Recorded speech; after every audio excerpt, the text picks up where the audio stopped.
Last week, the Notre Dame was in flames, and all around the world we saw something that we have not seen for a long time. European solidarity. As the spire was burning, Europeans all across the planet felt spears in their hearts as their stomachs filled with lead. This was an odd thing to see in the 21st century after decades of the European peoples having their history and culture stripped from them, their countries sold and their futures stolen. It was perhaps a glimpse of hope for the future of the European peoples. I say this because the only explanation for this worldwide heartache is that some level of European solidarity still exists. People of European descent from all over the planet were hurt by seeing this church burnt down, even when they were not French or Christian and perhaps didn't value religion at all.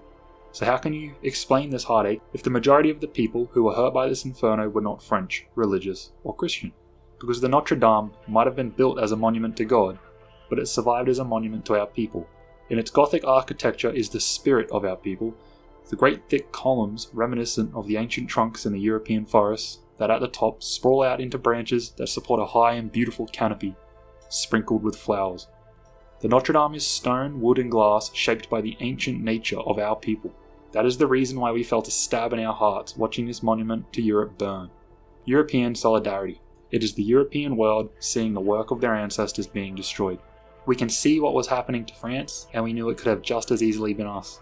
This is proof that a respect for our ancestors' struggle survives at least in part of our people, and the desire to preserve the work of our ancestors still resides within us. That there still exists in our minds the appreciation of what our ancestors accomplished, and that we are still able to empathize with the work that was put into that church nearly a millennia ago. It is the thought of our ancestors using nothing but pure manpower to build such a magnificent monument to our people, that there were Europeans who spent their entire lives mastering the shaping of stone, wood and metal into functional and beautiful forms. These Europeans, who spent their lives understanding their crafts as architects, masons, tailors, painters, sculptors, jewelers, glassworkers, and the countless other fields of expertise that culminated in a piece of art like the Notre Dame. It is an awe-inspiring thought that our ancestors dedicated their lives to the mastery of a singular task just so they could put it to use as a collective over generations to build something beautiful and larger than them all that would last 1,000 years to come. We feel the sadness in our hearts because it wasn't wood and stone that was burnt and destroyed. It was the culmination of our ancestors' lives, due at best to negligence and at worst to an intentional attack on our people, history and ancestors. The sight of this symbol of European excellence burning was so devastating because we were watching part of our ancestors be washed away, and in reflecting on this we have realized that we will leave nothing in kind for our descendants. The despair people are feeling is because not only did the work of their ancestors burn, but it is drawing attention to the fact that once it is gone, there will be nothing to take its place.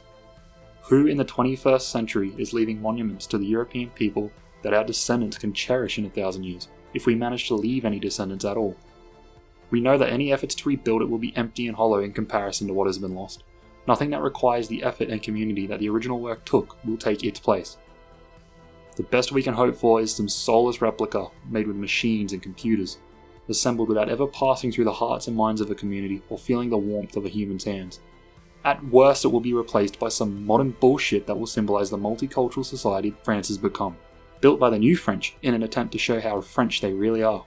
This was a devastating thing to watch, but it also inspires hope of a European revival. Europeans across the planet felt the pain of loss while watching this, and so that feeling can be used to explain to them that if we do not do something about the politics of our nation soon, then they will feel it again and again.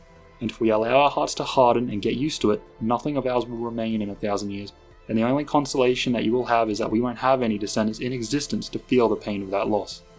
Because our nations are being inherited by people who hate us, who revel in the destruction of our past, and are only biding their time before they actively destroy it.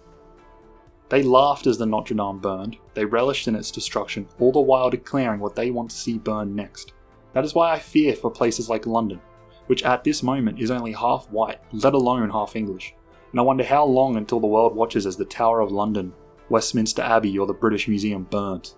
When a people are replaced in their own nations, their monuments are destroyed and their history is ravaged, whether it's through deliberate vandalism and destruction like Carthage, or simple neglect like the Roman and Greek temples that were abandoned when the pagan populations were replaced by Christians. We do not know if this was arson, we do not have any conclusive evidence, but we can guess with as much persistence as the establishment uses when it claims this was an accident before the flames had even died down. Regardless, whether or not the burning of Notre Dame was due to neglect or arson, both of these issues come from the same root. the apathy of our people towards the degradation of our societies, the societies that our ancestors built. This is the disintegration of their legacy, the spurning of their gift to you. What happened in this case is irrelevant in the greater scheme of things because we know for a fact that every day in France alone, there is on average 2 churches vandalised. I'm no Christian, but I don't have to be to find these acts of aggression feeling a fire of rage in my heart. I don't feel the rage because I'm a Christian, I feel the rage because I'm a European, and so do countless others. All they need is to be alerted to it. They need to be told that if you grow old and die without any descendants, do not be surprised when the people who walk into your old abandoned house demolish it, along with every drop of sweat, blood and tears shed in that home by you and the ancestors who built it. They will be destroying everything you once held dear, along with any remaining physical evidence of your existence. Your legacy destroyed, just so they can expand a car park. Your civilization destroyed, just so that some metropolitan elites can get a few extra percentage points in their annual reports and a few extra upvotes on their dopamine drips.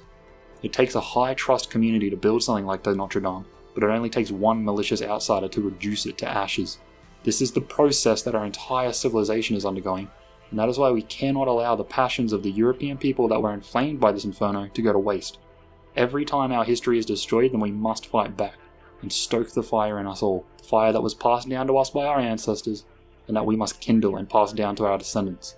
This is your legacy, and if you do not fight for it, then it will disappear. Talk about this with the people around you and make them feel it. Don't let them rationalize it away or become numb to it. We only need a few good people. These monuments that are the peak of European art were built in a time where there were no more than a few million Europeans, and a few thousand of these in each of the communities where these wonders were built.